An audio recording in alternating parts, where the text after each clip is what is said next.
Hey, it's Jaden. And Melissa. And Christy. We're the co-founders of Launchers Academy. And we help dropshippers become successful by providing the most relevant e-commerce strategies.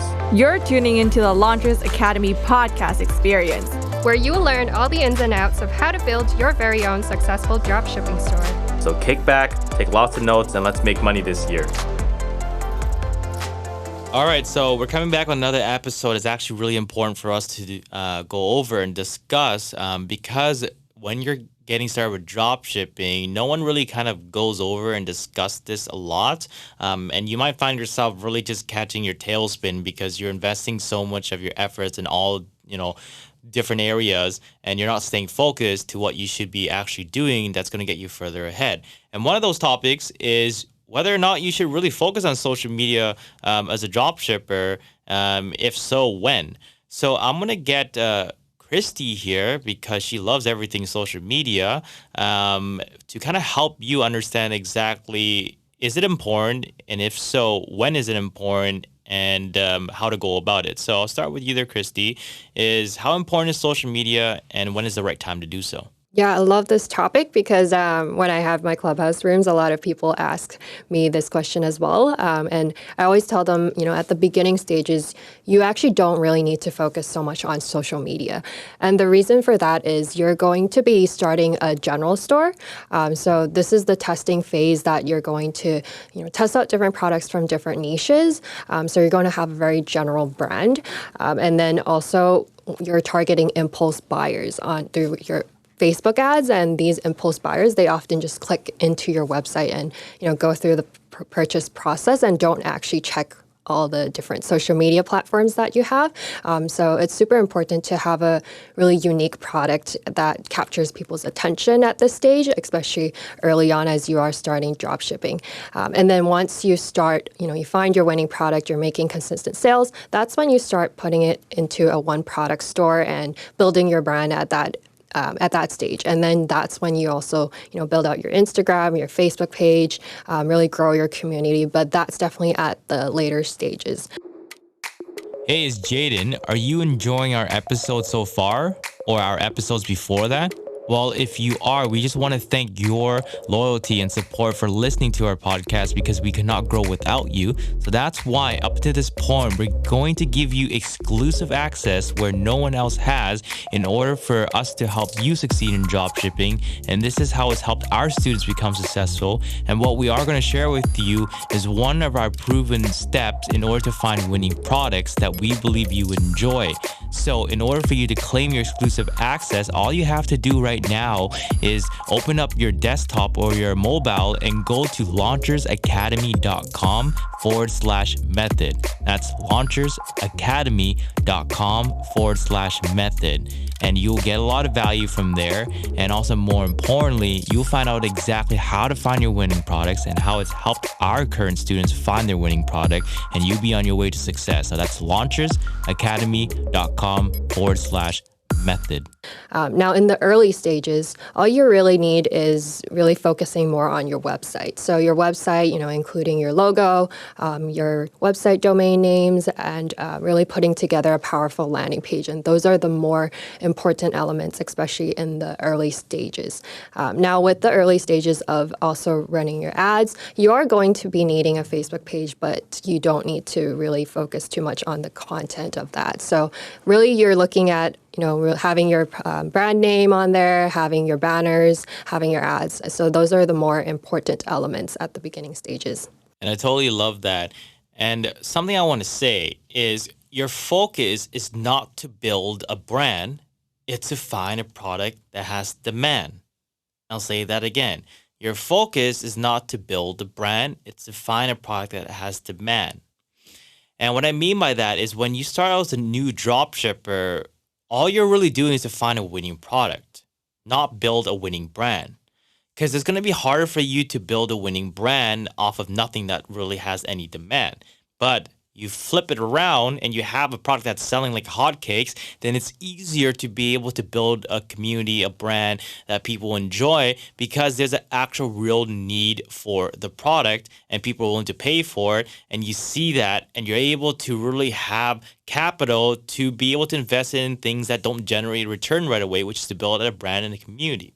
So what Christy's saying is, yeah, the checkout process, all that. When people are buying, they don't really take the time to go like, how many followers? How big is this, company? How big is this website? They don't look at that. That's not important in the early stages. It's just really problem they have and the solution you give to them. You basically, when you start as a new dropshipper, what's going to help you become successful is you pitch the problem and then you sell a solution. And that's what we're doing, finding a product that has demand, right? So in the early stages, really all that, how many followers, which social media platform, branding, colors, and logos, those really are not that important. It really comes down to finding a product, scaling as fast as you can, become profitable, and using that to really focus back on the more organic methods. So I just want to be very clear on that. But Christy, because branding is also very important, right? Because one thing we need to understand is our goal as dropshippers is not to stay dropshipping. It's to become business owners, brand owners that own something that people love, like and really want to buy from and has a sense of community behind them. That's what people love, and that's what longevity is for. Because you can't have longevity with just a product by itself. The brand is what really gives you that long-term, sustainability for your business.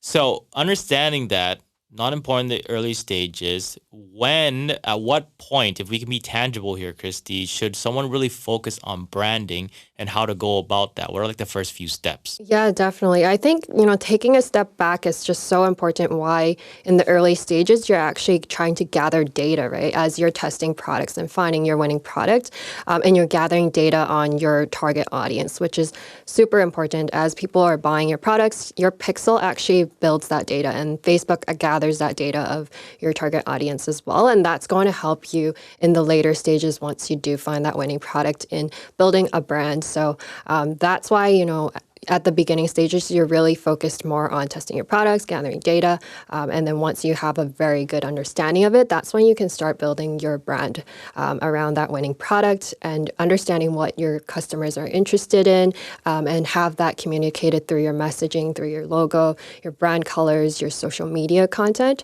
So that's why a lot of that comes later on, because you really want to have more information in building your brand. And it really also helps you in creating the right content to cater to that audience as well.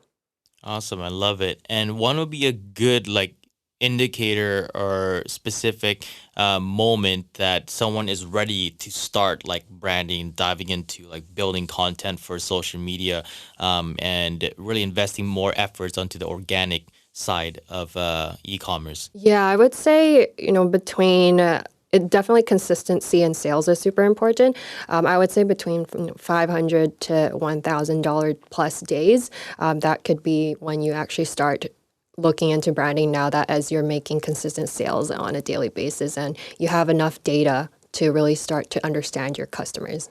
I love that. I concur. So that's from Christy saying $500 to $1,000 a day consistent sales. And when she's saying consistent sales, I'm going to emphasize and saying it has to be consistent. So it doesn't mean 500 one day, 300 the next day, 200 the next day, then 1,000 the next day. It has to be consistent because you can't build the brand off of inconsistency. So when you are at that mark where you see 500, 600, 700 every single day and nothing less, then you are ready because you are profitable. You have enough money to probably go outsource and hire someone to help you with social media, because especially if you do not come from a marketing background, if you've never did anything social media related, which a lot of us haven't, getting into drop shipping, it's better to be able to learn from someone or even hire an assistant that knows more about social media than you do.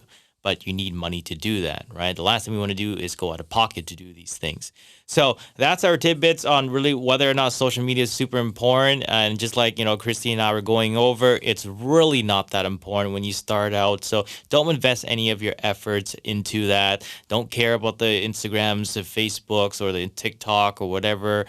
Just leave that alone. Just focus and stay consistent with being able to find your winning product, once you make $500 to $1,000 a day consistently, then yeah, you start focusing on more the community, the organic measures, and also building out your credibility on the social media platforms. But for now, stay true to what you need to do, which is find a winning product. So with that being said, hope you enjoyed the episode. Hope it clears up a lot of objections and misnomers you may be having before you start dropshipping. But at least now you have clarity, and take our words with a grain of salt. It's really not important. But with that being said, until our next episode, stay hustling. Did you enjoy this episode? If you did, which we believe you did, as we dropped a ton of value. Support us by giving us a 5-star rating. That's 5 stars, not 3, not 4, but 5 stars. Also, we'd love to hear from you, so please leave your comment below. And we'll be sure to get back to you. Take care, and until next time.